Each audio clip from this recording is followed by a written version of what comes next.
last month my account was terminated. The thing pay me die. Like I was so angry, frustrated, like all my efforts just as if I wasted my time. I'm just trying to share my experience and what I did to move forward. So I actually went against Amazon KDP guideline.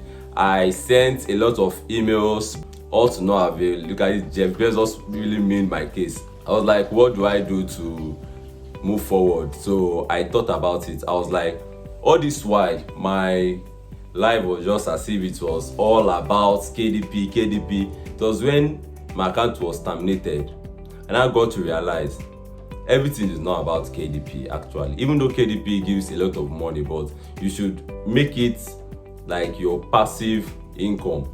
Don't just depend solely on KDP. The first thing I did was I created another account. I got another phone so that I will not be linked up with my previous account.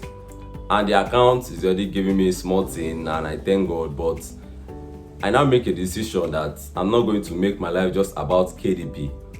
So I started learning something else. So if you are here watching this video, I'm going to advise you, even though you are serious with KDP now, KDP is a respecter of nobody. KDP respect nobody, because I know my account was 2 years. Like I've been doing Amazon KDP for the past 2 years now.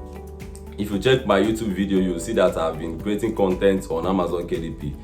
All of a sudden, all my efforts, I had a lot of royalties that have not yet paid me. Like I can't really mention the amounts here, but I was really angry. I was like, so just imagine this was all what I knew. This is what, as in, I would have, how do I put it? I don't know what to say, but my advice for you is, if you are doing Amazon KDP, find something else to do. If it's ghostwriting, you put your head. If you want to go into tech, you put your head. Don't just depend yourself. Don't just depend solely on Amazon KDP.